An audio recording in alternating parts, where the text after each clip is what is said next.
அனிதா, நான் ஒன்று சொன்னா கேப்பியா? என்ன புரிஞ்சுக்குவல்ல? தப்பா எடுத்துக்க மாட்டியே?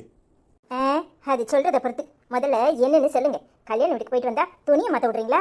இன்னும் நிக்க வச்சு கதை பேசிட்டு இருக்கீங்களே, என்னதுக்கு?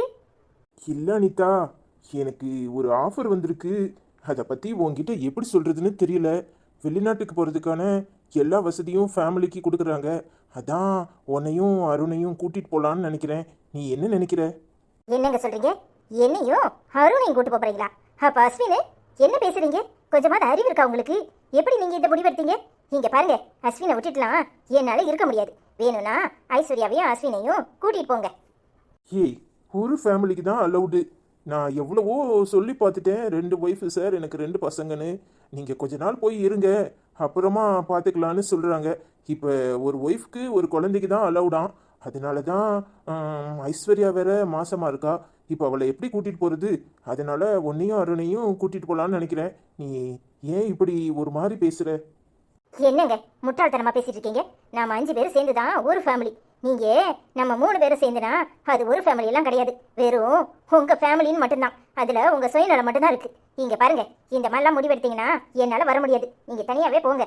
ஏய், எனக்கு என்ன ஐஸ்வர்யாவையும் அஸ்வினையும் விட்டுட்டு போகணும்னு ஆசை. நீ என்ன லூசுத்தனமா பேசுற? என்னாலிதான் அவனை விட்டுட்டு இருக்க முடியாது. ஆனா என்ன பண்றது, அவங்க இப்போதைக்கு இதை தான் ஆஃபர் பண்ணியிருக்காங்க. அப்புறம் போன பிறகு நாமளா கொஞ்சம் இது பண்ணி அவங்க கிட்ட கேட்டு ஐஸ்வர்யாவையும் அஸ்வினையும் கூப்பிட்டுக்குவோம். அது வரைக்கும் நாம முதல்ல போவோம். நல்ல ஆஃபரு, நல்ல சேலரிங்கிறாங்க. இது கிடைக்கிறதே பெரிய விஷயம். நீ என்னன்னா இப்பவே வம்பு பண்ற? என்னங்க மறுபடியும் புரிஞ்சுக்காம பேசுறீங்க? அஸ்வினை பிரிஞ்சு என்னால எப்படி இருக்க முடியும்? ஏய், சில விஷயங்கள்ல பிரிஞ்சு இருக்கிறது தான் நல்லது. அப்பதான் அருணை நல்லபடியா மேல கொண்டு வர முடியும். இது அருணோட லைஃப், என்னோட கெரியர். நீ எல்லாத்தையும் மொத்தமா கெடுக்கிற. இப்ப ஐஸ்வர்யா இருக்க நிலைமையில நாம செலவு பண்ணினாலும் அவளை கூட்டிட்டு போக முடியாது. ஐஸ்வர்யாக்கு துணைக்கு அஸ்வின் இங்க இருந்துதான் ஆகணும். இந்த அருண் பையலுக்கு நல்ல சான்ஸ் கிடைச்சிருக்கு.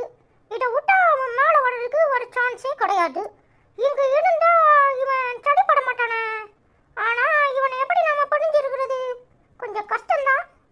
ஆனா அப்பா சொல்றபடி பார்த்தா இந்த அலுவலி மூஞ்சி நல்ல வேலைக்கு படிச்சு நல்ல வேலைக்கு போகணும் அப்படின்னா இவன் வெளிநாட்டுக்கு போறது தான் சரி.